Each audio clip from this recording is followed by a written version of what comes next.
Ladies and gentlemen, a very warm welcome to all of you. Well, warm welcome to Mr. Sree Iyer of PGurus. He has his own channel, very popular person, and there's a lot of gravity in whatever that he says. He's an author of about 10 books, which include Frauds Connected with NDTV and Who Turned My Money White, Who Turned My Money Purple, and I'm but reminded of my friend's father-in-law who used to come from Bombay. He would say the money that you have without the knowledge of your wife is called pink money. The money that you have without the knowledge of your father is called blue money. And money which you have without the knowledge of your government is known as black money. So after that, this is kind of very refreshing to get into material connected with him. He's done a lot of programs, lots of interviews, and his YouTube channel is extremely popular. He's met almost all the national leaders and done a lot of homework on a number of scamsters, lots of investigative journalism, and of course he has 37 patents. Lives in San Jose and spends a few months a year in India. I must thank Mr. N. Subramaniam of Ayakoka Nanneri Kalagam for introducing me to him. And when we had the Western Ghats Lit Fest, he was gracious enough, in spite of his senior position, he came, sat down amongst the audience, and when Madan Lund and myself, we requested him, he said, he'll have a small program and show with like-minded people. Over to you, sir. There's a lot that we can know from you. Like, this book particularly, the jewelry friends of mine always want to connect this book, Who Turned My Money White, to some of the gold business firms who are operating in a big way. One of the firms, I think, has a $7 billion turnover, they say, with 250 stores around the world. Yes. Let's begin with that, because Coimbatore is a city where there's a lot of gold taking place, and a neighbor, Kerala, is famous for its gold scandal. Thank you so much. Thank you for your warm words of welcome, Rajesh and Madanji. Thank you so much for putting this together at such a short notice.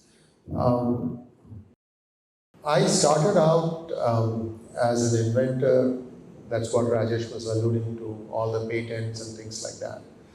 Something happened in 2014, around the time I think Modi was getting ready to go on the blitz for 2014 elections.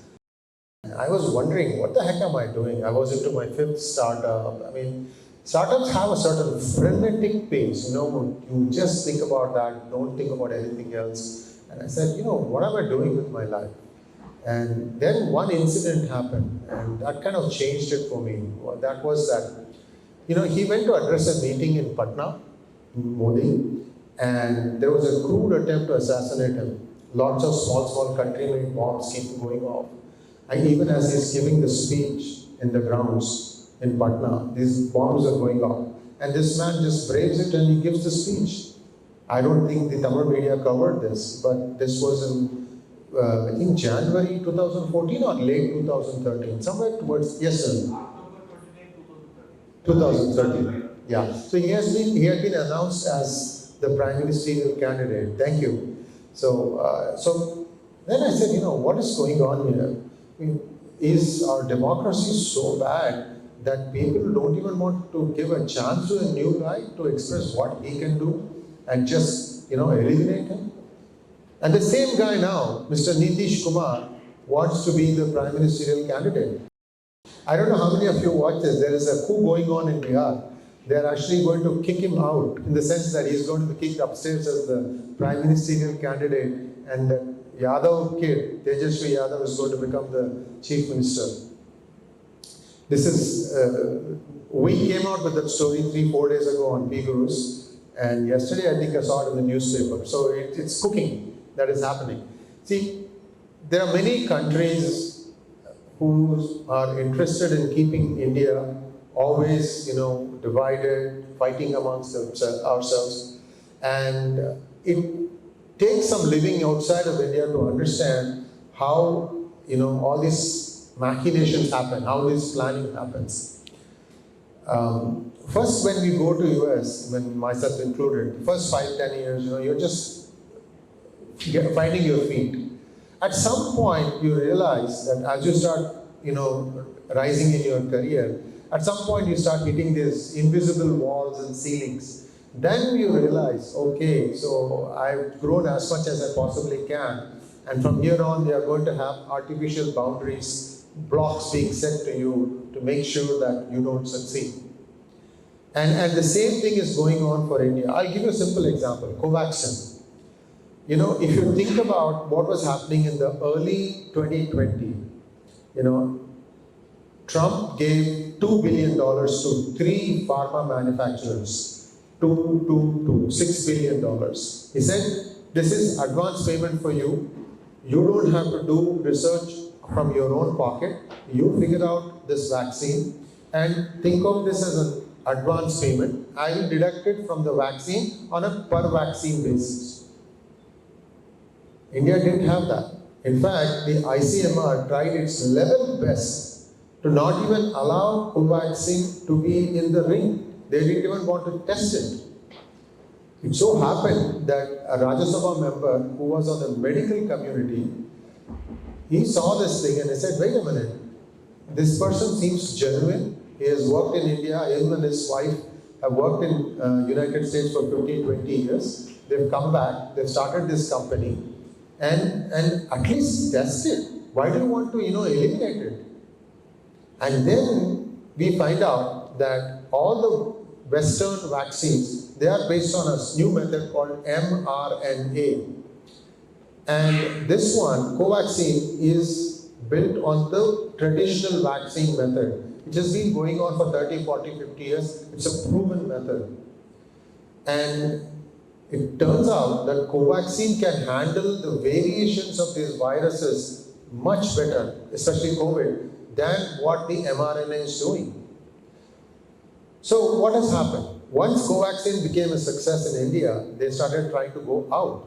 There were so many blocks placed. Even today, some of the big pharma companies, multi-billion dollar pharma companies, are not allowing Covaxin to be sold. For example, I cannot get that shot in US. Pfizer own engineers have said that to create, shell companies, make-believe stuff, find people who will take this thing, and suddenly you find people who were, doing punchers on the road. They were, driving SUVs. There's a huge heartburn right now in Kerala. They can't understand a 50-year-old guy, no education or very little education. Kerala, you can't say no education. They are literate. I'm not sure they're educated. That's a different question. But they suddenly have come into money. And nobody is going to just like that give you 5 crores, 10 crores. There's a quid pro quo. And that quid pro quo is showing up in so many ways.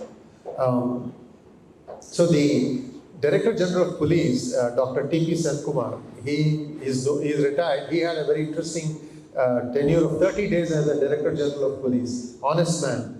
And Vijayan didn't want an honest man as his DGP. But he was up for that post. And they found a way to not give him that post. He had to go fight it in Supreme Court.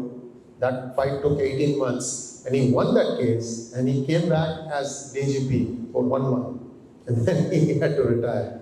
But he said that in the 90s, when he was the managing director of Kerala State Road Transport Corporation, that a lot of fake currency used to come. Because, bus business is a lot of cash. All the tickets are bought with cash. So he knew because he was also an intelligence. By the way, he has done a seminal work on love jihad. He placed it in front of the Women Chandi government in 2012, showing the exact ways in which love jihad was being conducted 10 years ago. Till today, 2 governments have come and gone. Nobody wants to even open it. This is the complete document about love jihad, how these were planned, what kind of techniques are being used. So if he submitted in 2012, he would have written it probably over 2005 to 2012. That's when he was the intelligence chief of Kerala. Anyway, so back to his role as managing director of KSRTC. He knew that there were some people who were always dealing with counterfeit notes, and that the money that came from these people is definitely counterfeit. So one day he goes to State Bank of India in Kochi, and he places in front of the cashier. There are two notes I am showing you. One of them is fake, one of them is genuine. Can you identify it? And the cashier looks at both up and down on the ultraviolet and everything, and he identifies the fake currency as the real currency and the India printed currency as the fake currency. So that gave him a clue that, look, even banks cannot detect this. Many of you can think that demonetization was done to bring back black money. The truth is that it was done because 2016 was a very busy year. How many of us can go back and remember there was an attack in Jammu, I think, on an army camp, and then India hit back by doing what is movie called Uri, right? That operation. Special forces went there and they destroyed the people who plotted that. So that I think happened in September 2022, and Pakistan wanted to fight back. They wanted to hit back, but they didn't want to do the usual stuff of sending militants and things like that. Today, India's border is pretty good, all the way down from Kutch, all the way through the international border and then to the line of control. They can only bring in 2-3 people at a time, and that too at the dark of the night in some ways. Otherwise, you can't have even 10-12 people cross over easily. India has built that kind of a fence, electronic, there are 3 layers and so on and so forth, very difficult to get through. So it is believed that Pakistan said, okay, we are going to flood India with fake currency notes. And proof of this comes from going back and looking at some of the observations by India's forensic units, who were wondering, why is Pakistan buying 3 times the currency paper of their requirement? See, let's say they needed 100 kilos of current printing paper for their currency. They were buying every year 3 times. What will you do with that extra money, extra current paper? Turns out, Mr. Chidambaram, in his infinite wisdom, he went and bought paper for India, currency paper for India, from the same company that was selling to Pakistan.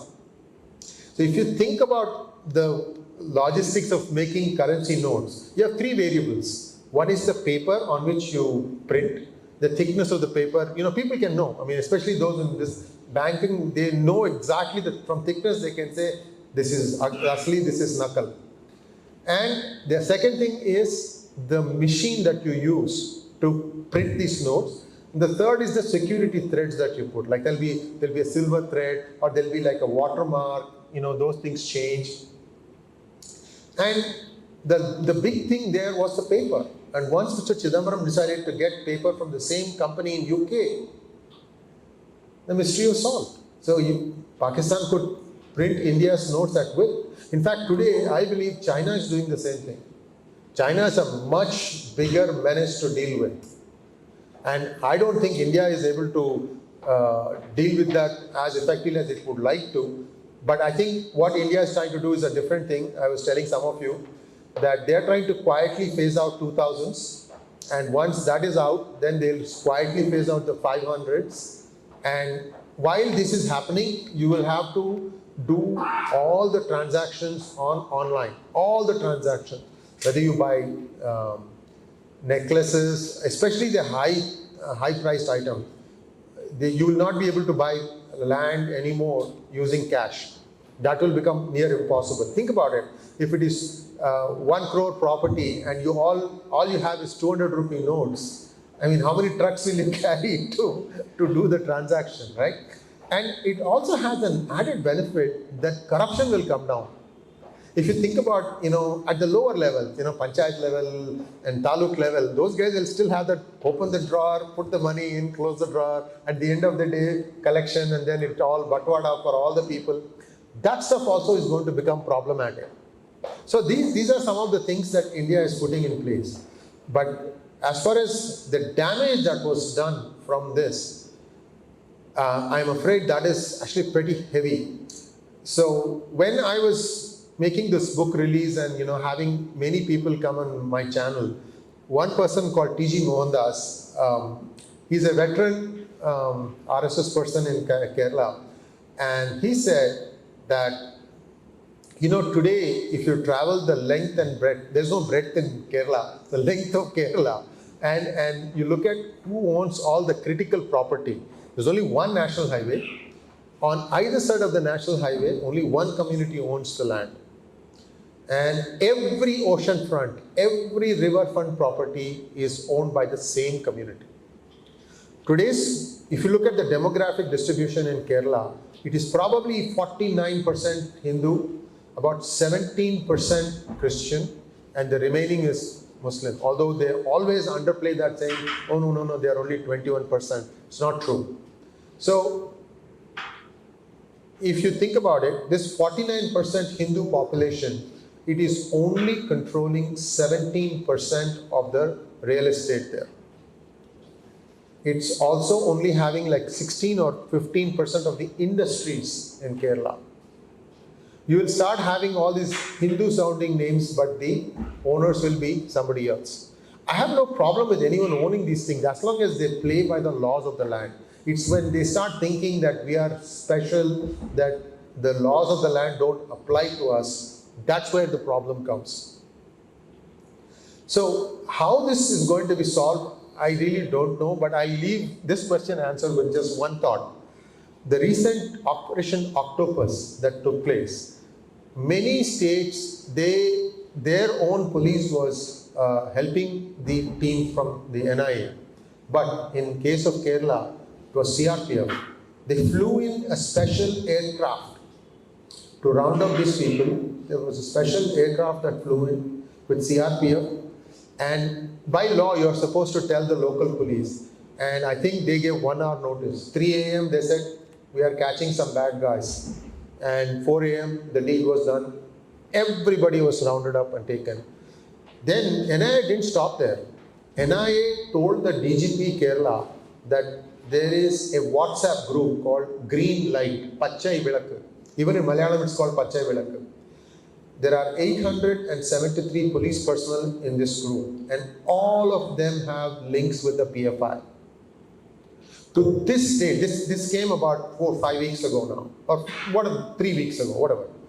Till today, the Kerala government has not done a single dismissal, a single suspension, a single inquiry into how this group got formed, and how come, if members of the police cannot be trusted, who are you going to trust?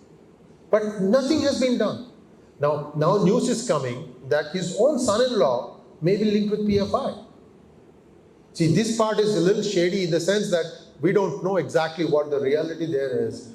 But go back to 2009, when is the last assembly election for Kerala? 2000? Along with Tamil Nadu.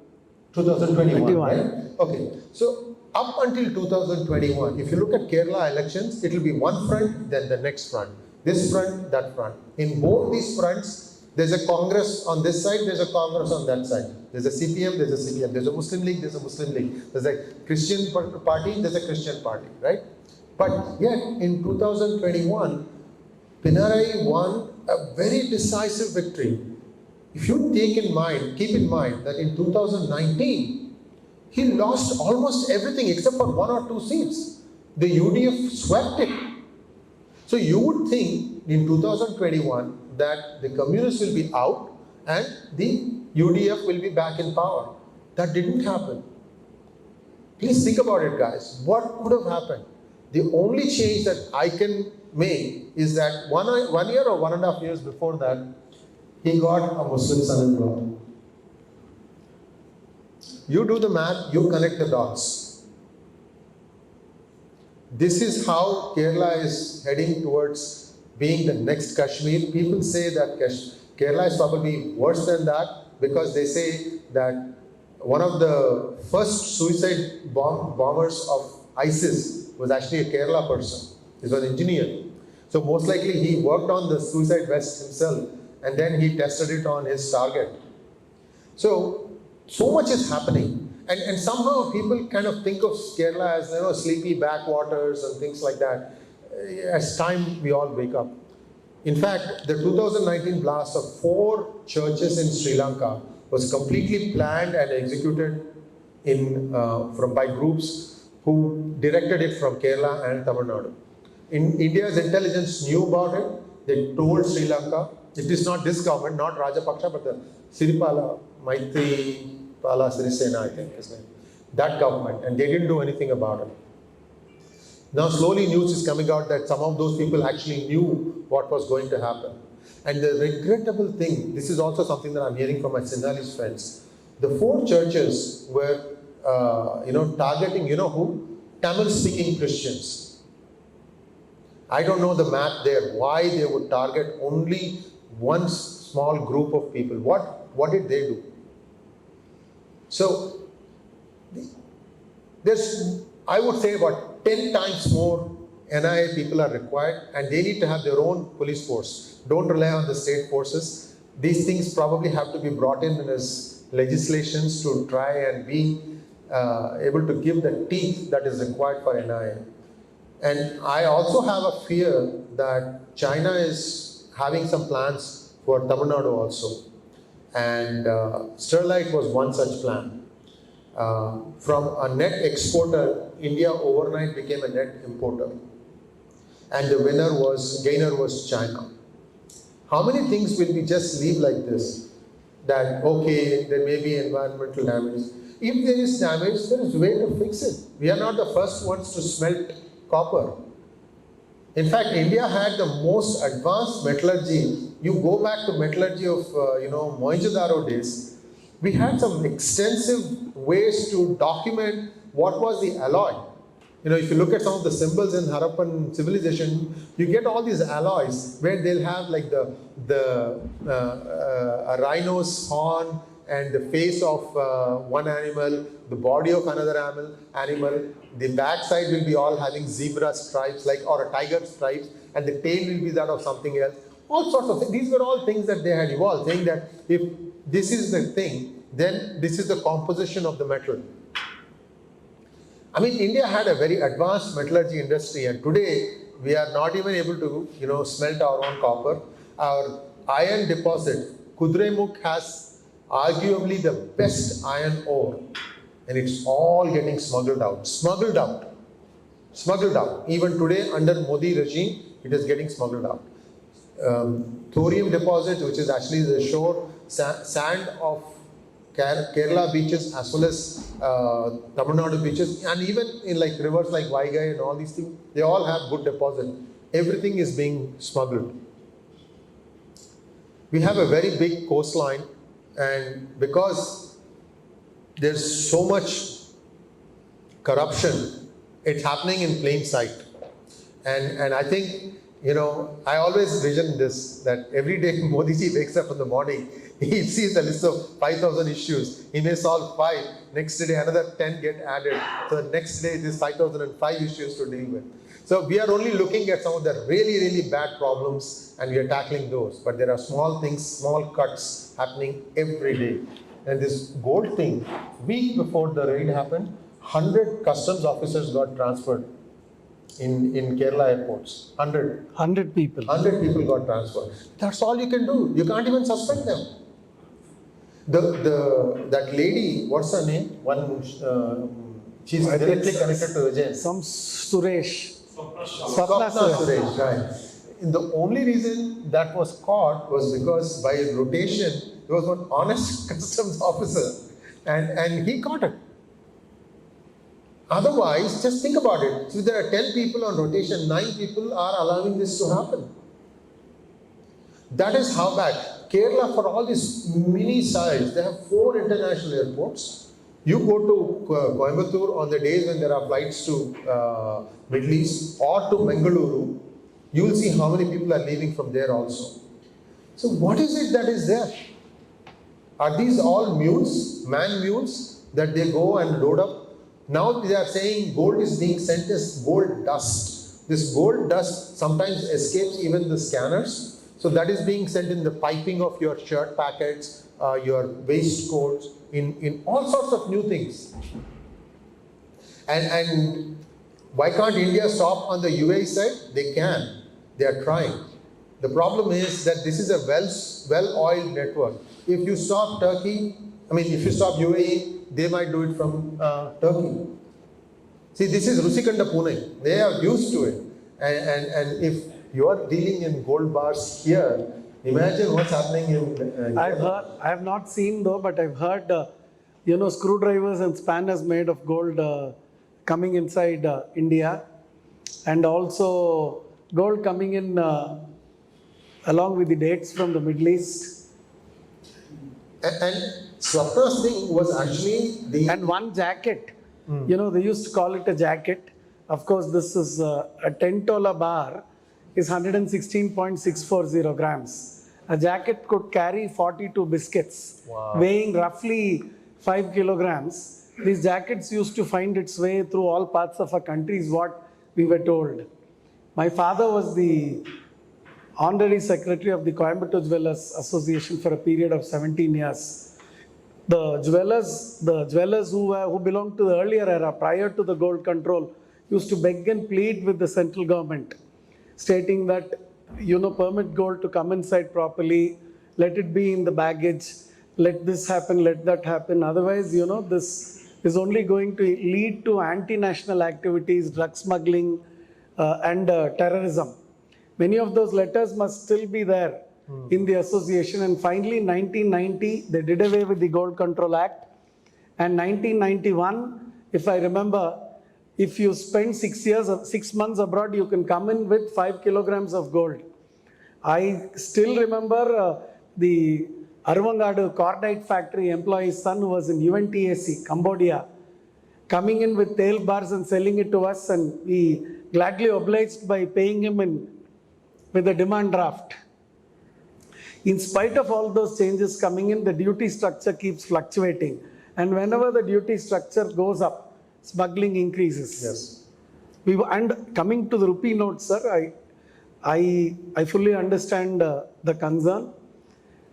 I know of companies which are into machine vision, which do homework with regard to the quality of the rupee notes.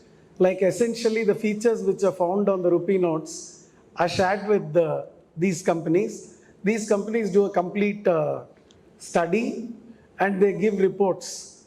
I've heard of companies from the south working out of Bangalore, taking care of the quality control in the printing presses, including the printing presses found in Mysore or in other places. And, always there are private equity people who chuckle and say, one day some big guy will buy you out. Correct. Because, if you buy a company which is into machine vision is used even for a tablet strip in a factory. If one tablet is missing, it will point out for pencils. If the central portion of the pencil is slightly away, it is used. But it is also used, the camera and the system is also used to study currencies. I have met people who are into this activity and I'm not surprised. So, how do we solve this problem? One thing that we should all try and do, and I'm also guilty of not doing it today, is to try and dissuade ourselves from using cash for transactions. Try to use your credit card, try to use online. See, the government has made UPI free. There is an added cost of that processing, and they are taking that because that cost pays for itself when all the transactions are honest. And as this thing starts going up even more, even for Kariga Vyavaram, even for when you buy vegetables, you get the guy to have UPI, or you buy from the guy who has UPI. Two things happen. One is that the transaction gets recorded. The second thing is that, if you don't have the exact change, somewhere somebody gets shortchanged, and usually you. So why do you want to lose that 1 rupee here, 4 rupees there, 3 rupees here, so on and so forth? These things add up. Why do you want to lose that efficiency? So government is trying to push that thing for confrontation. So if firing happens in 5 places, will India be able to manage? And in all this stuff, the problem actually, if the war starts, the problem is more for China than for India. Ask me why. The Is reason it because of the logistics and distance inside China? Altitude, yes. Their soldiers are not built to last 14,000 feet, 15,000 feet altitudes. They have much more pressurized suits and things like that. Our guys are Gorkhas and, they are hardened people. They can go and fight. Hand-to-hand combat, those guys can't do it. They'll have to do it like, ammunitions and missiles and things like that. So, to answer to your question, so what happened was, 6 months ago, a missile believed to be BrahMos without the payload is the actual explosive, without the payload, got misfired from Haryana. It flew south for some distance and then it turned west and it flew 120 kilometers inside Pakistan and then it landed on a field, unused field. So Indian government said, well, we are sorry, this thing misfired. And Pakistan also accepted it because US said, yeah, these things happen. Even for us, it happens. Now, that's the big text, right? You have to start looking at the subtext, what happened. So it turns out that Pakistan has the precursor of S-400 called S-300. So China, what it does is, it buys S-300 from Russia, maybe it buys 3 or 4, then it sets to reverse engineer it, copy the design, steal it. And then it gives these these cheap knockoffs to countries like Pakistan. That is where the actual testing is going to happen. So it turns out there were a couple of S-300s in the path of this particular misguided missile. And they were all blown up. They didn't do anything. They didn't do anything. They didn't do anything. No, they didn't pick it up. They were duds. They didn't do anything. So these are some things where you give a message.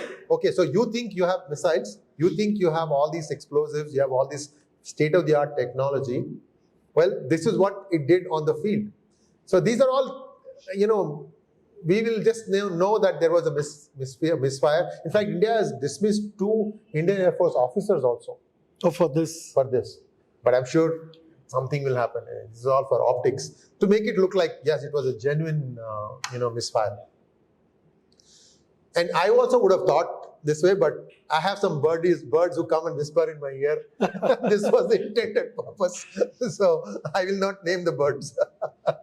This NDTV frauds, while talking about it, how do you manage to go into this kind of detail? Do you go through the search reports at the registrar of companies or the banks? Rajesh, actually, the work was done by the income tax department. They did most of the work. If you buy my book, first half is actually plain, readable English of what the second half is, which is all the income tax findings. The statements and findings and how they trace this thing. So I'm a systems person. I'm a systems engineer. What that is because I got a lot of patents, I understand how something has to come with this raw material, how the finished product is. I don't need to be a chemical engineer to understand how some gases will mix to combine and do something. I can find out, okay, this is the critical point, this is where these things happen. So when I looked at this, it was very clear to me that NDTV was just a vehicle for some politicians to launder their money back in. And that's what it is. I still stick to my guns. Many politicians' money came through NDTV. How do you handle all this? Do you get people trying to intimidate or threaten you or sue you? It has happened. They tried suing. The thing that I'm very clear about is I don't lie. And I don't have any sides. That's why you see me criticizing Modi also sometimes. It's not against that person. It's against that government or against that particular department, against that particular group of people who decided wrong. For example, I criticized very heavily that India abstained on the China vote against to censor China for their Uyghurs. See, you have 200 crore Muslims and you say you are a secular government, and by abstaining on an issue that affects another Muslim, What message are we conveying to our own 200 crore Muslims? This could have been the point where Modi could have said, I am secular, look at this, this is what I did. And the vote was so close, 17 for acting against China, 19 for not acting against China. There were 11 abstentions, 11. If India had voted, that would have been 18, 19. And Nepal blocked. India should have known that Nepal was going to block. It would have been, bloody hell, you are a Hindu country, you have to vote along with me. So then what would have happened? It would have been 1918. For once, China would have been on the block. It is so good, China is so effective that they can't even get a simple censure voted in UN organizations. And every day, China keeps on making statements about Kashmir.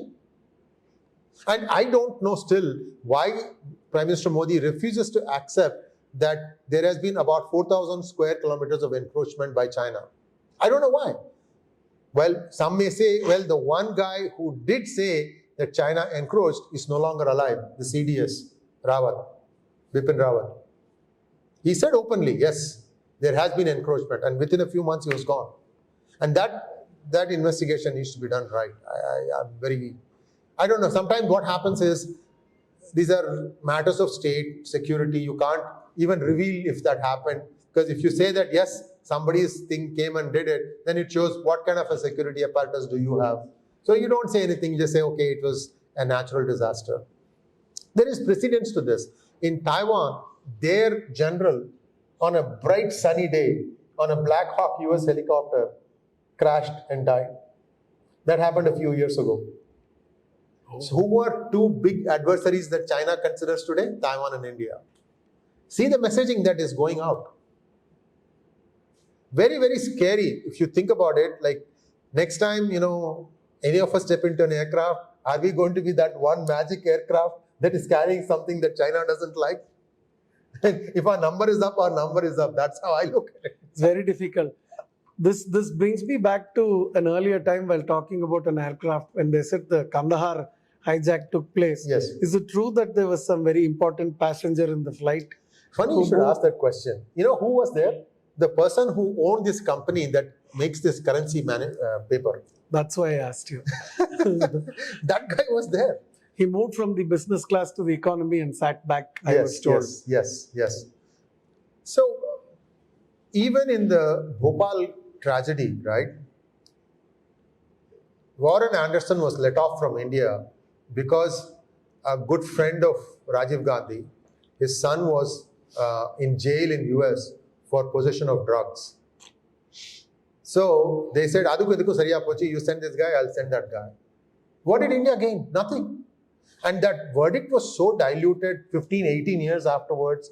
Many people are already long gone. People had diseases of all kinds of things. Somewhere, this is what is the problem with India. We are not able to close it out. You take something, I mean, this is all, growing up, we know all these, sayings. We don't cut half and then leave something dangling. Yet, that is how it looks like sometimes. We don't seem to, the Prime Minister Narasimha Rao used to say, I believe, if you have this point to this point, if you have to go in India, you can't go straight. You have to go like this, you have to go like this, you have to go like this, you have to go, zigzag your way up. Takes a lot of time. Sometimes you zig back also. That is how India has worked. We are almost always critical of ourselves, and that feeling that this is my country, that thing is still sinking in. 75 years into our independence in India, it is still sinking in. I have my priorities. If US goes to war tomorrow against India, I will have to support US. I have no choice because I have taken a citizenship of US. I will do my darndest to make that not happen. That's a different matter. But what I'm trying to say is you have to be proud. And another thing that India needs to do is give dual citizenship. I'm working on that to make sure. That's interesting. Why dual citizenship? If I spend the next 25 years, if I'm going to spend 18 years in India, I'd like to vote because I'm paying tax dollars. Whether you are a citizen or not, you are paying taxes. I'm paying a lot of taxes here. In fact, I pay more taxes here than in the US. It's as a percentage. Okay. And I'm happy doing that because, you earn something, you pay taxes. I think there are a lot of countries like Italy which have dual citizenship. Yeah, again. US allows it. US allows it. Many, you can have even more than 2. They don't have a problem with that. Oh, It is the other country that has to decide whether they want to give citizenship or not. I don't know why India is hesitating on that. Mainly because of all this fractured past, from Pakistan, from Bangladesh, from, Kenya also many people are of Indian origin, South Africa. We went everywhere. The British found that Indians were loyal workers. They put their head down. Mauritius, the middle and the Caribbean islands. So that is the challenge. But I am hoping that will happen. Because then what you will see is many more people coming in their golden years with decent standard of living, come here, be part of the culture, go to the temples. Many of us were too busy doing other things. Now we would like to go back and visit our temples. And see that what happens is then that again starts this trickle-down effect starts. Somebody well off goes to a few temples, they spend more. That is true. This works towards the economy. I don't bargain with the flower vendor at the temple entrance. No, I just say, okay, fine. Because I'm going for a good cause. That's all you're thinking. I want to go see the Murti and come. So I'm hoping that will happen. That will be interesting for maybe they'll come up with a cutoff date and not 100 years, 200 years and 300 years where they're not very sure of. Right. Also, Rajesh, there are many people who have attained very high levels in American companies whose technology may be used in military in US.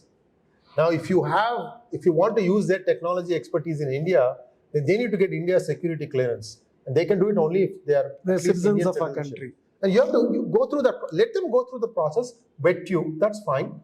But I think India is not taking advantage of this huge deposit that is sitting outside of India. China grew only because of Taiwan. I'm telling you today, it was because of Taiwanese engineers. They worked, they found a gold mine because one line supervisor could go and start a company in China. And he became unbelievably rich from 72 up until now, 50 years, right? Most of the companies were put together brick by Taiwanese. Many of them probably are still back in Taiwan, but they were given free hand to go and do whatever you want. Language was not a barrier.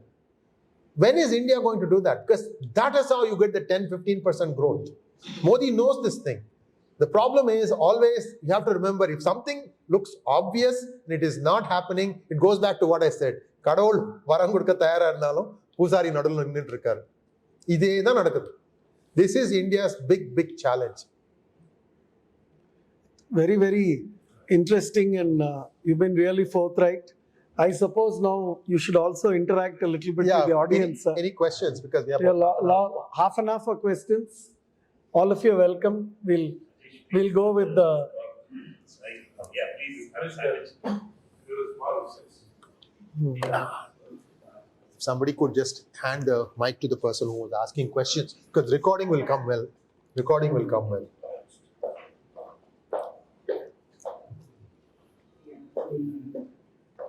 Recently at a fest, I was sitting on with a group of writers and also newspaper writers, and 80% of them spoke about the general curbing of their right to expression, the freedom of expression, which was curtailed by the present government.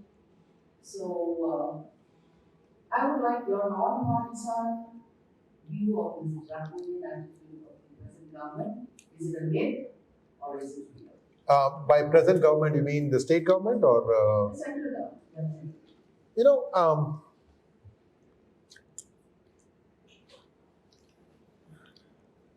Up until 1980, I used to travel, there was only one aircraft that time, Indian Airlines or Air India, right? I used to travel a bit. Up until then, you had about 60% politicians who were honest, 60% bureaucrats who were honest. They wanted to do good for the country. Now, that country first and then rest later, that thing has gotten inverted. Me, myself has become first. When people saw that they could make money, and as India grew, their tax base grew, any project is now in thousands of crores. So money making has become the primary motive. And when that becomes the primary motive, everything else starts, falling by the wayside. Like I'm hearing today that PWD, road contracts, very easy because we know there are potholes, we know that it used to be 20%. Today under DMK, I'm told it is 40%. Where is the contractor going to have money left to go and do the job? So the potholes is only one drain. That's it. The next pothole is there. And he will keep on getting these contracts because 40% is going back to the politicians. So for education, the new education policy is good. In fact, it does not say that one language is better than the other. It is good for the child to learn critical subjects like math, social studies in the language that they speak at home, their mother tongue. At the same time, if you want to interact with the world, you need to have other languages. International link is English, Indian link is Hindi. Today, this has become a necessity. Many of you have industries. I mean, your workforce is mainly from North. So unless you can speak their language, how are you going to extract work from them, right? So there is still a small strata of voting base that parties have, and they are pandering to that. I'll give you a simple math. Take DMK, right? They believe that they need 33% to come to power. And they get absolute majority. In the first past the post system that India has, they believe that 33%, if they get the vote, they'll come to power. So what do? They pander to the Muslim population in the state, the Christian population in the state. They figure that those two add up to 20%, give or take. Because there's a lot of crypto Christians that we don't know. And I'm not saying all of them vote DMK, they may be voting ADMK also. ADMK still harbors hope that they will vote for them too. But this is their electoral math. So 10%, 10%, then they'll say, okay, some community I will try to make some inroads into that. And with this, I'll make up this 33%. I don't care about the remaining 67%. So this kind of attitude prevails not just for winning elections, but also when you are running day-to-day affairs. Kongu Nadu, I don't think gets the same kind of attention that other parts of Tamil Nadu are getting. And in fact, Kongu Nadu says, don't get in my way. I know what to do. But even that, there is, if you want to put obstacles, then what do? So this parochial feeling that what I will do is only to come to power again, this has become the primary driver. And the reason why, my opinion, the regional parties are becoming so corrupt is because after Modi, the money that comes from abroad into India during election time has been curtailed to a large extent. So if you don't have money to fight elections, how are you going to give that 1,000 rupees per vote or 2,000 rupees, 5,000 rupees? That money is not there. How are they going to do it?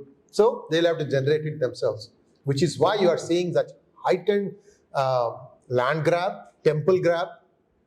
This is happening everywhere. Amazingly, Tamil Nadu lays the template and state after state starts taking this thing and playing it out. I'm seeing the same thing happening in Telangana. I'm seeing the same thing happening in Andhra Pradesh. And Kerala is, of course, it's much worse already. So this should not be the way that you should be governing. I'm really hoping and praying that somehow the Tamil Nadu BJP units digs deep. What they need is booth level support. That means not an ADMK guy who has joined BJP and then they'll say, I will be your booth agent. That will not work. They need an organic BJP guy. Pick 18-year-old guy, boy. Somebody who he has grown up in that particular booth area. A booth is 1,500 people. 1,500 voters are there in a booth. You find a boy who's nationalistic, idealistic, and he knows. You cultivate them. Hey, listen, you know who's coming into whose house, who's living, who's not living. Because those kids will become booth agents and then only you will be able to stop a lot of the other things that happen. I mean, don't think that this alone is the magic formula. DMK has perfected the art of winning elections. I mean, hook is very less. It's the other thing that is used most of the time to win elections. And they've been successful. There has never been a real challenge. She was asking about freedom of expression. So freedom of expression, yesterday the Supreme Court ruled that Section 66A can no longer be used to throw people in jail. That is for that is over social media if you say something. And you cannot be charged against that offense. I'm sorry I missed your question. I thought you were talking about education policy. What I was saying, asking was, it's at the literary fest, the authors talk about the stifling of their written word, in the sense they feel that they are being monitored and censored.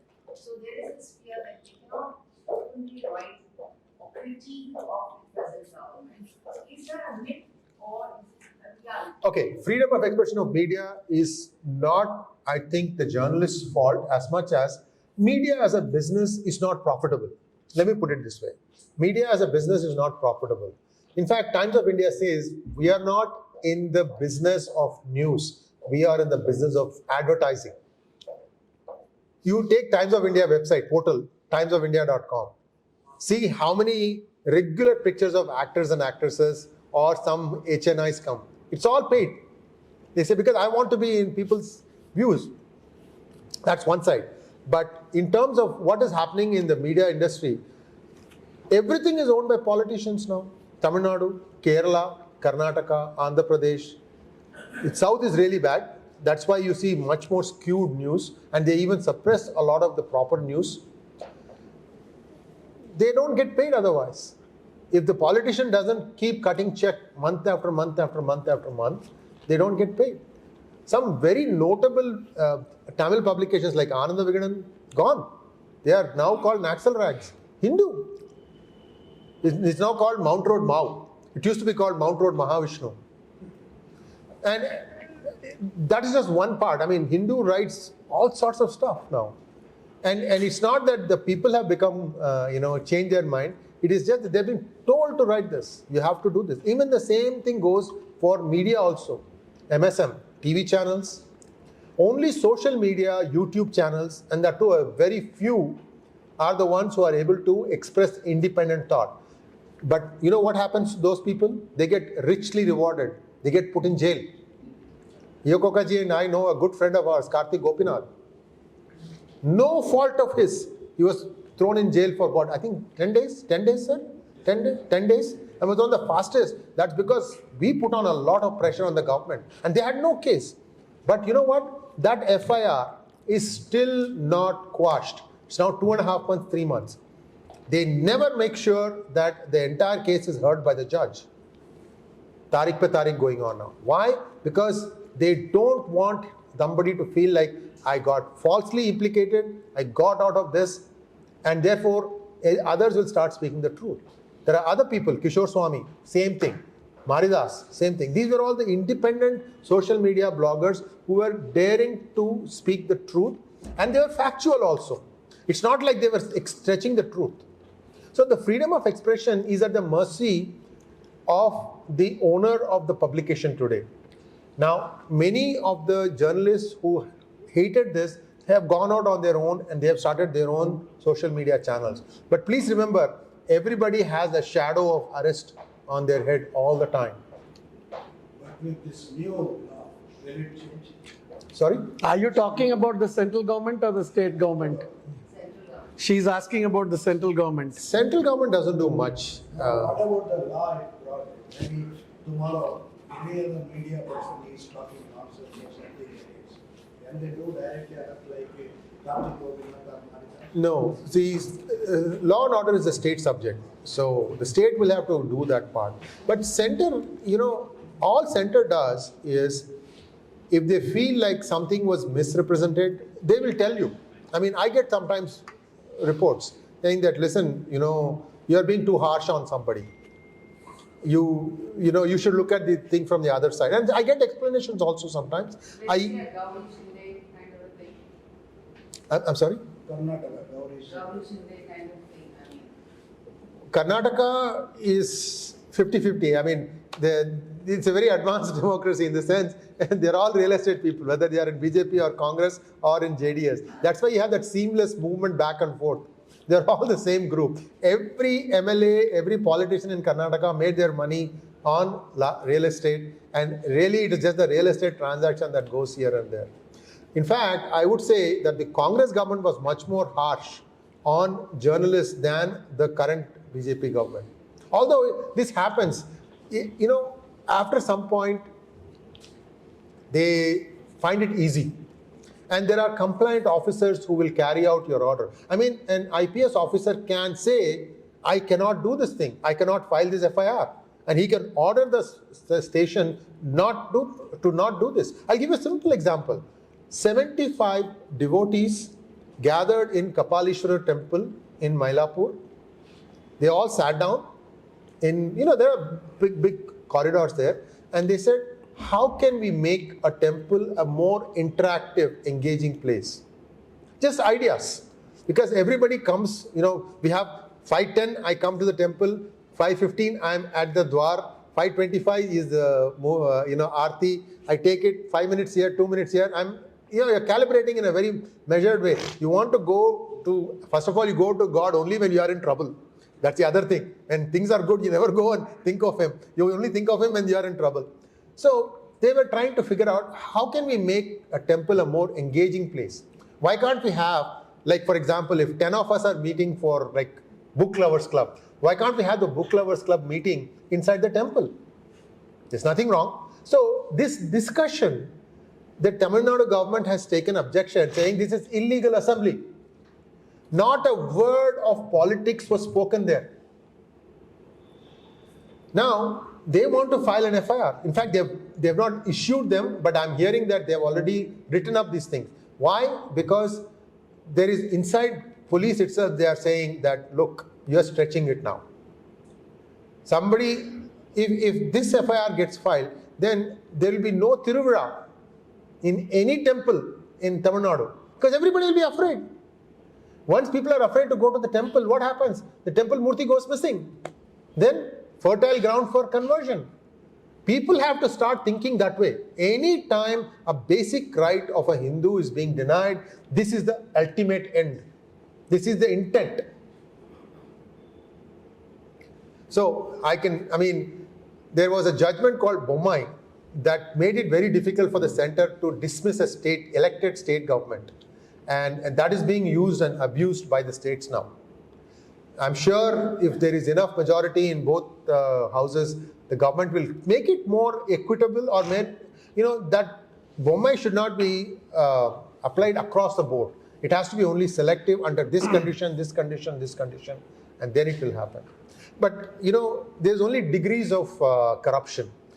So people say that one party is corrupt, but they are patriots. I'm not naming anything, but I hope you understand what I'm saying. Also, there are these people who generally claim that, India is a union of states, and then we don't need to respect the national flag. We don't need to sing the national anthem. But finally, when it comes to the court, they are the first ones to use the Indian Constitution. It is kind of very funny. What is your take on that?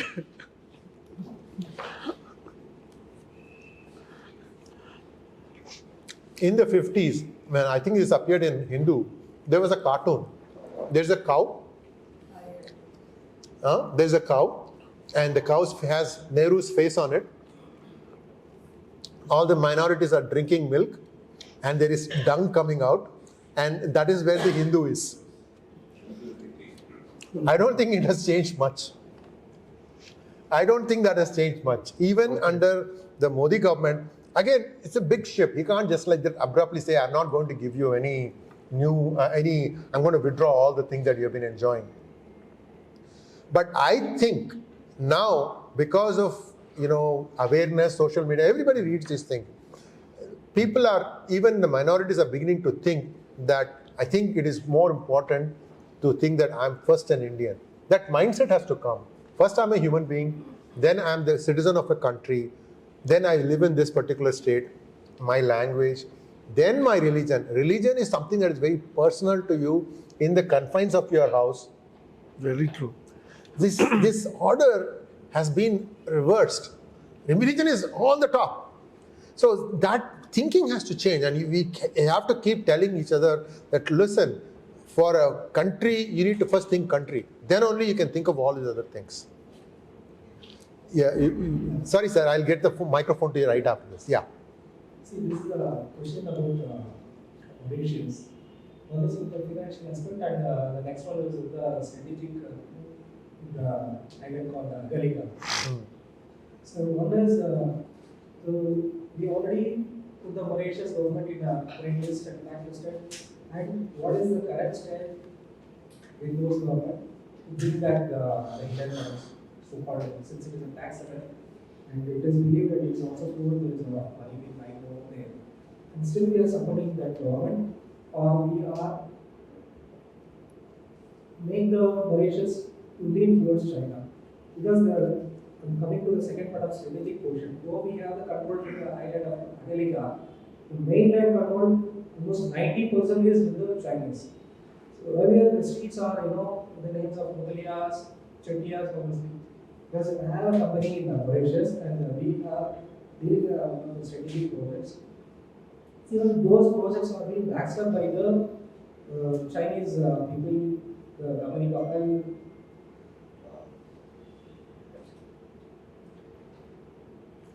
So I'm ready to reveal the company also called Huawei, and they backstab us, and they want to rule this Indian Ocean Exchange, the route. So there's many of them know, even the government folks, and it is in the ages who rules the Indian Ocean can rule the world. That if I understand you correctly, Mauritius is now being targeted, right, in terms of religion change as well as control by China. Did I understand you correctly? Almost swallowed by 90%. So there are we going to take a control of it, or? I don't know enough about this, but what little I've heard is that we talk about conversion in Tamil Nadu, right, or India. These things have taken at a much higher level in other countries. South Korea is 50% Christian. It used to be all Buddhist. 50% Christian today. Sri Lanka is also going through this, and Mauritius also is going through this. Except now, what I'm hearing is, Mauritius used to be 70% Hindu. Now it is less than 30%. And the conversion has happened to both Muslim as well as to Christianity. And now you have a Chinese influence coming in, and it is also trying to play in this. Once Mauritius loses its benefit, like the special participatory note benefit that you have today, once it loses that, I think it will be more of a more normalized thing. But unfortunately, India hasn't really been able to focus much on any of its neighbors. Leave Mauritius. What about Maldives? We call Maldives. It's Maldives. It's a Tamil word.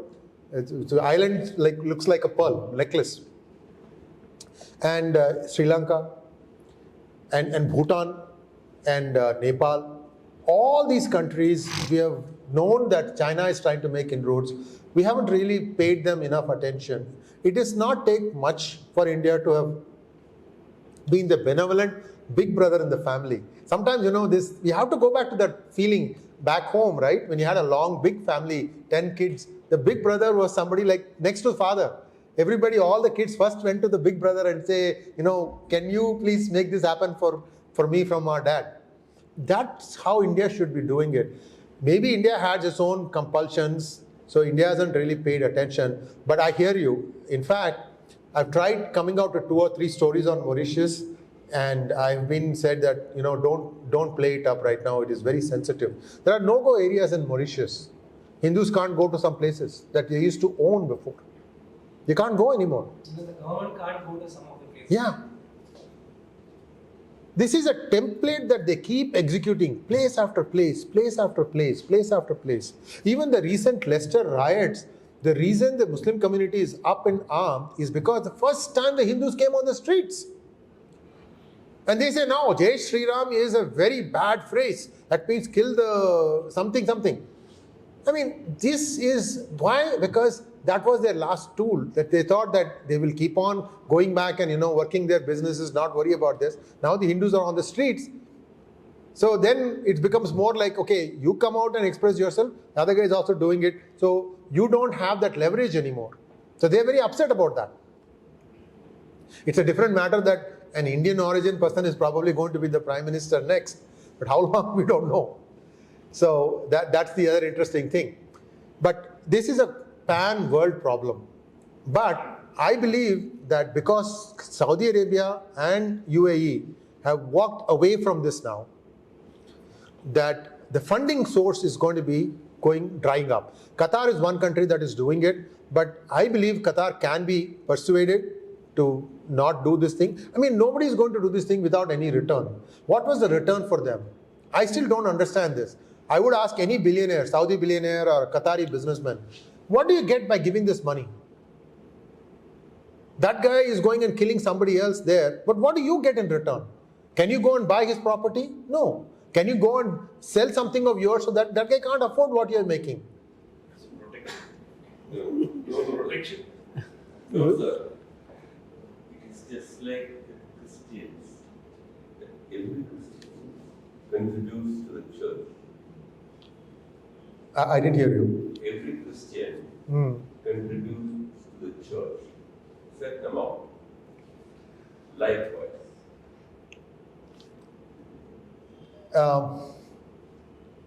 What did he say? I missed it. Every Christian contributes to the church is what he said. Oh, yeah, your dasangam, dasabhagam, right? 10%. Dasamagam. It's a very nominal amount. Likewise, Dasama Bhagam. Dasamabhagam. Governs of the kingdom. Something like the halal certification that we see on products, Right. which goes to one company, they say.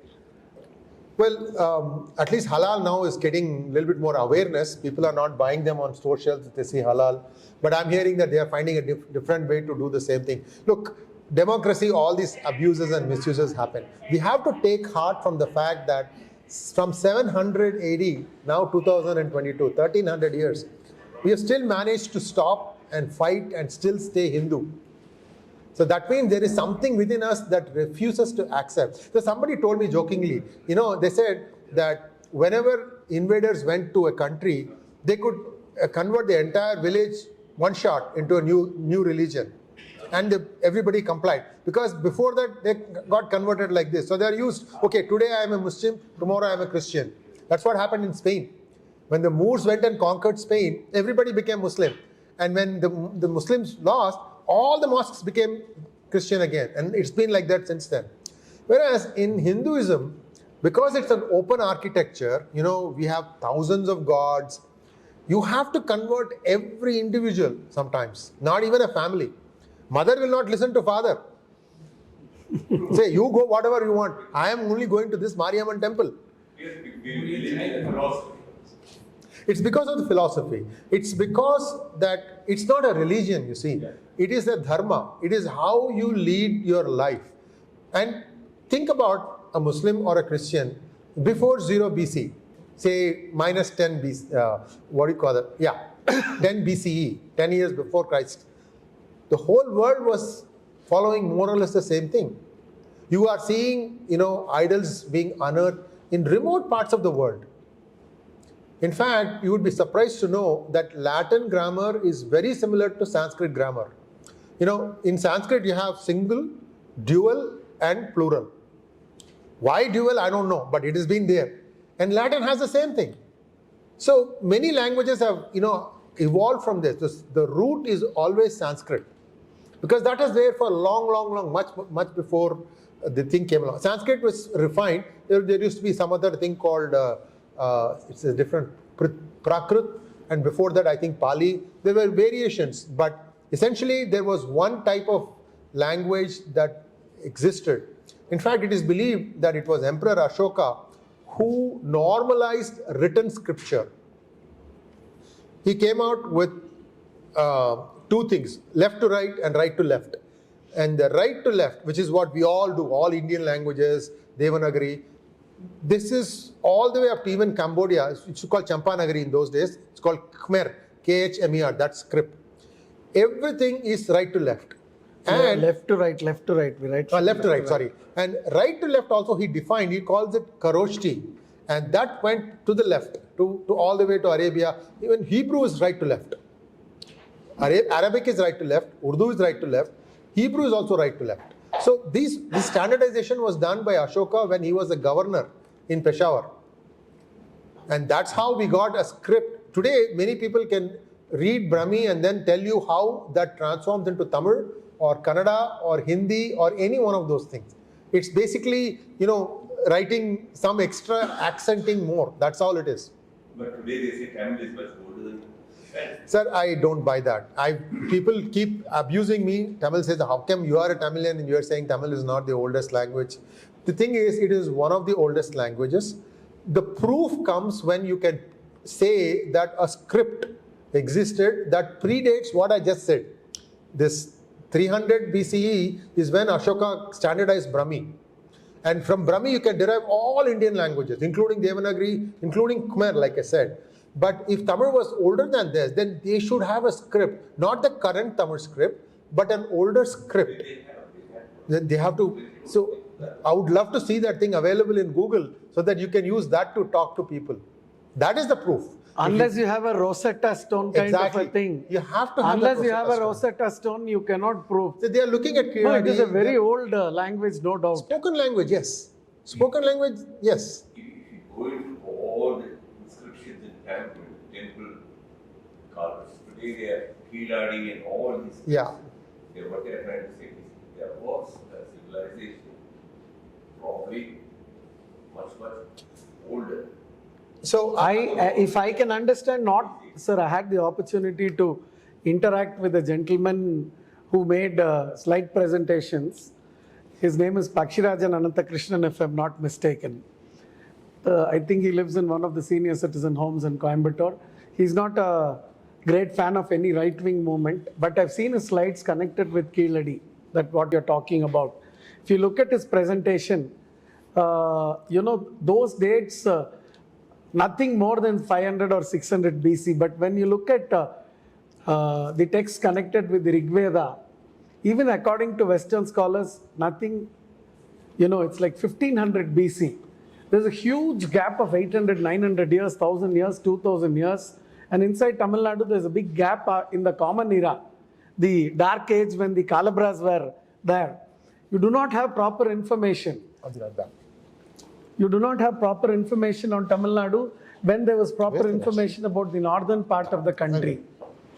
So it's very difficult to see. It's like until the sheep come home, you can debate, but we have to understand that Tamil, Sanskrit are very, very, very old languages, and it's difficult to.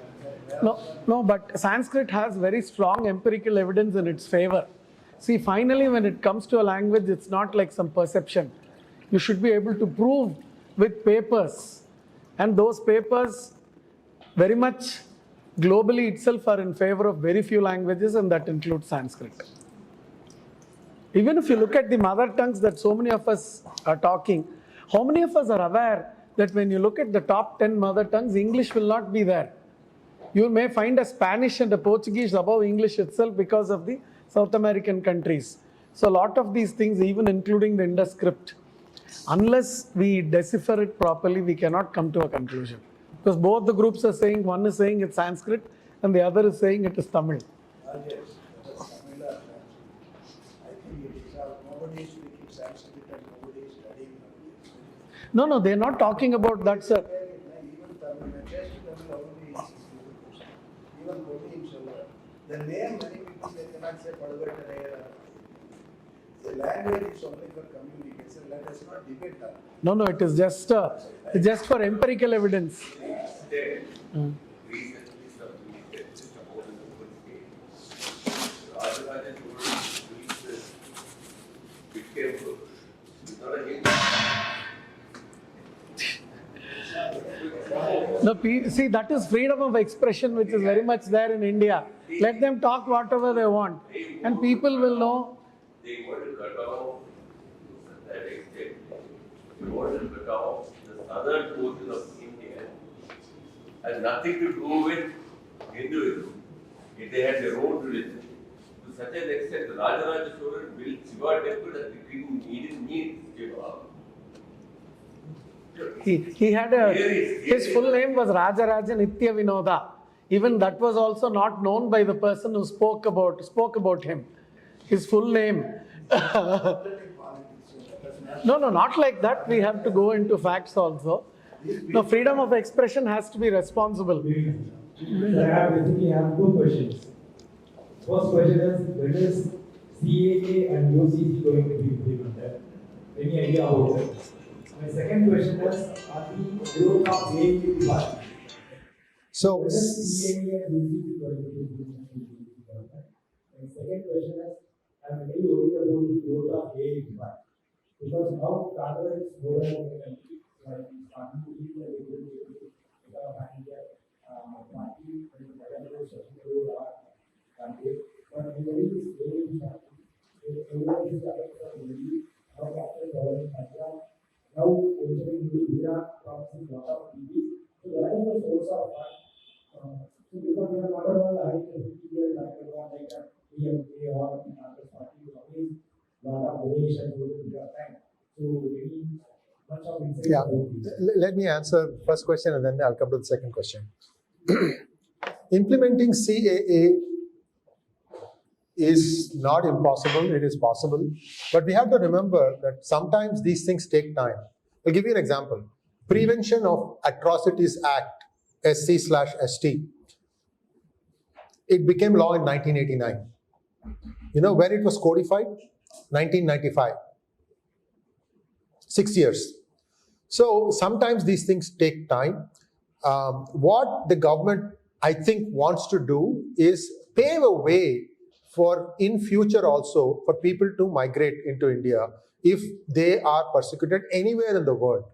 Like for example, along the lines of Israel, any Jew living in any corner of the world can apply and qualify for automatic citizenship. No questions asked. I mean, he has to, of course, be able to prove that he is Jew.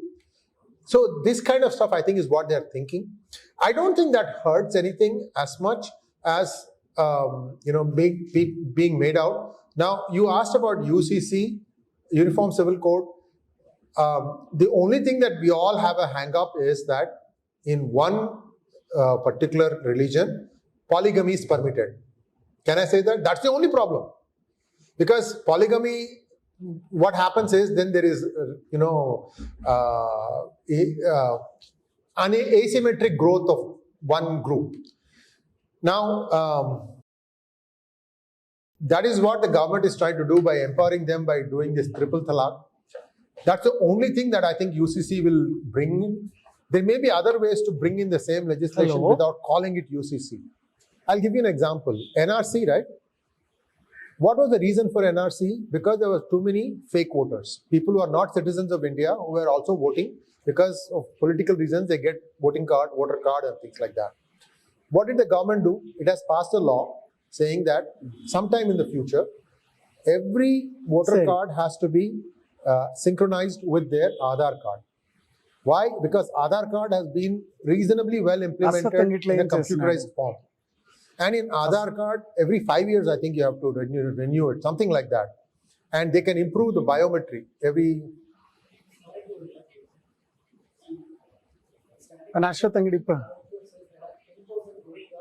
Yes.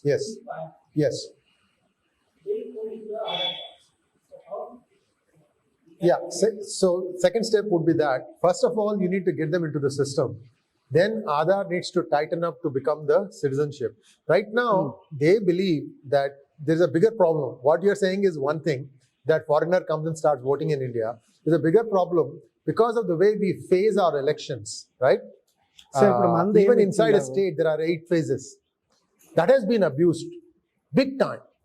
So right now, the first thing that government wants to do is one person can cast only one vote.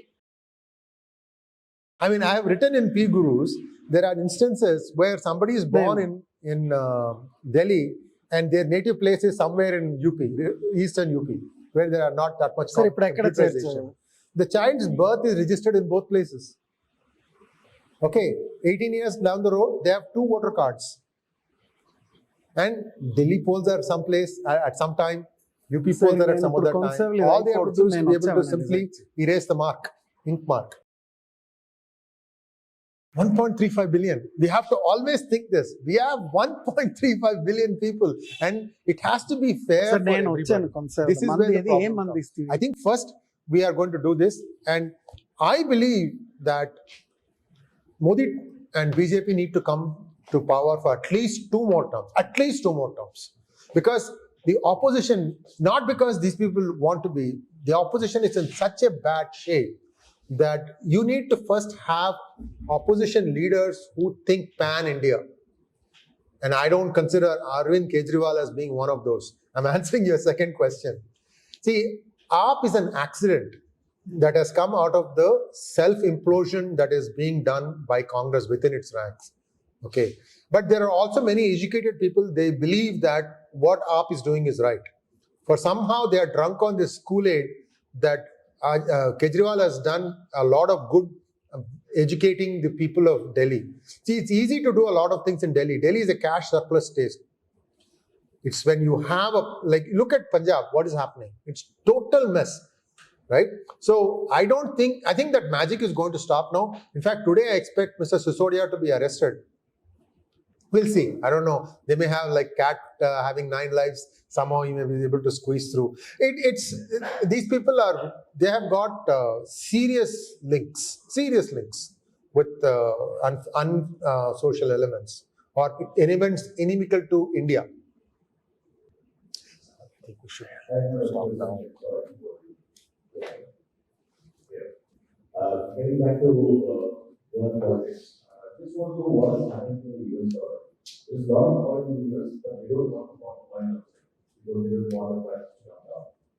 And on the other side, China and Russia are selling off their assets to the US. So what is going to be the consequences of all these things trying to put down US and India US relationship, and how the dollar will play a role in world economy? What was the question? with regard to the US dollar? Oh. You know, there was an extensive session I did with Dr. M.R. Venkatesh about 2 weeks ago on the US dollar. What is good, whether it should slide down or whether rupee should slide lower or appreciate. So he has an argument that is very, very strong. What he says is, when India is exporting, who is India's competition? India's competition is China, Vietnam, Bangladesh. Think about textiles, for example, right? So if their currencies are sliding faster than the Indian currency, then our exporters will suffer a disadvantage because they are not that attractive price-wise. So India has to allow its rupee to depreciate. So what is the solution? The solution is, it's already in play, but it takes time to become apparent. One solution that India is doing. India is now refining crude into finished petrol, gasoline, whatever, for many countries now. It's a great revenue earner.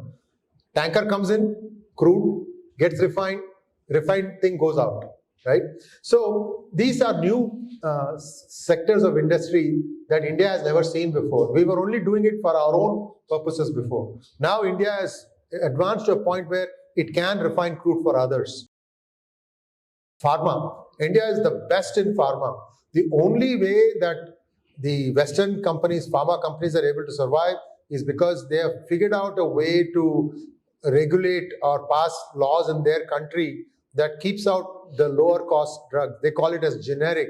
So they get a window, like first 2 years, the generic cannot come into the marketplace. And then they just move on to the next product, next thing, and so on and so forth. So India has some things like that. First, India has become a net exporter. And India can become a net exporter if it really focuses on some of these things. Tourism is another thing that India can really, really shine. And I think India it's doing good. Like, for example, that new Vande Bharat. Vande Bharat. That is wonderful because it saves time. An NRI coming for 2 weeks to India, they have that thing mapped out. 3 cities, I need to make in this much time. Then it's much easier if they have great roads and also great trains so that they can do all these things. And you will start seeing with Ram Mandir built, with the Mahakal corridor in Ujjain, See, you see the dots. From there, it will go all the way down south to Sri Lanka.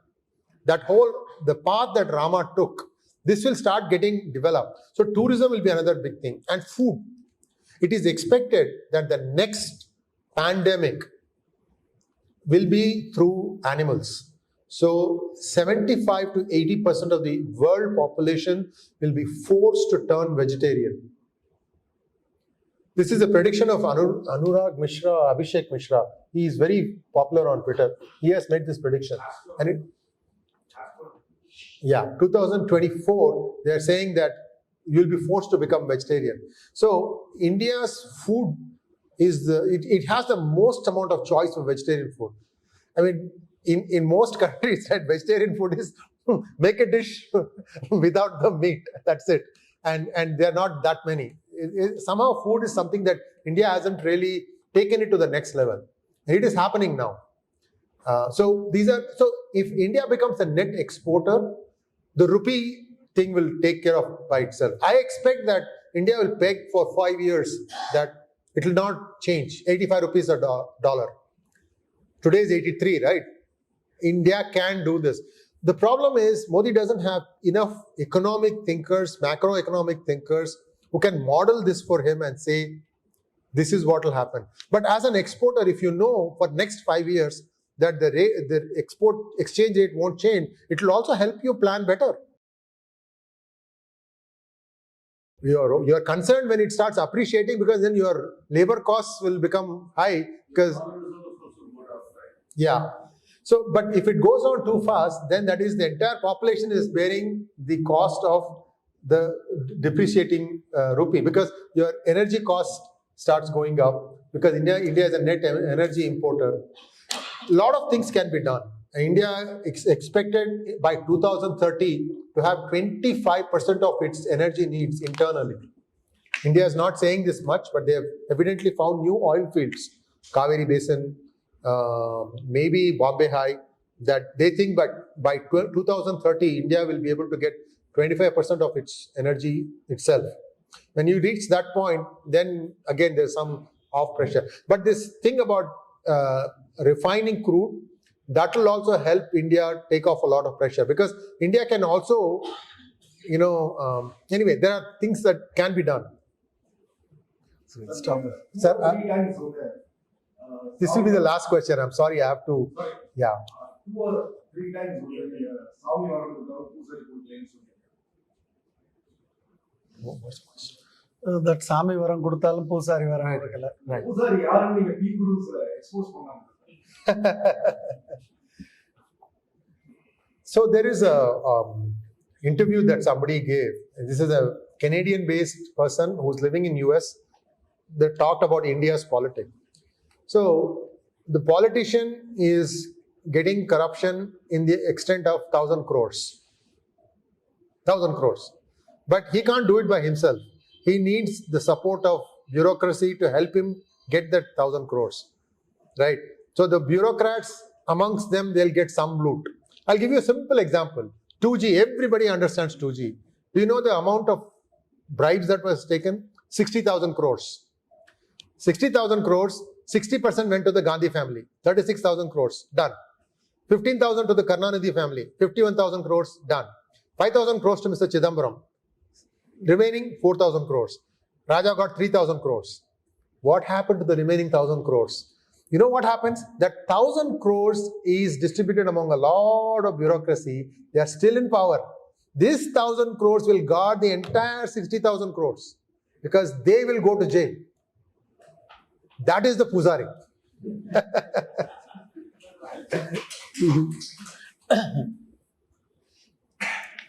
So thank you so much for being with us at such a short notice. And we are told that he's leaving tomorrow and will come back only after a few months. Yeah. We should thank Mr. Subramaniam, founder of Ayakoka and president of the Nannari Kadagam, for giving us the opportunity to have Mr. Sree Iyer with us today. It was frankly one of the most interesting interactions. And very many thanks to Mr. Madan B. Lund to host it at a short notice at the Coimbatore Club and for all of you to be present here. And it was very qualitative and a very rare filter coffee because we had a real one and not a virtual one. Thank you so much, sir. And I request Mr. Lund to give a small memento. It's natural ahimsa honey. Oh, thank you so much, sir. Mr. Natarajan, you can give it to Mr. He's the one who gets it from the tribals, and something for Mr. Madan Lal. Thank you so much, sir. We look forward to meeting you more often Thank you. in Coimbatore and with the Verandah Club. Thank you, ladies and gentlemen. Thank you, sir.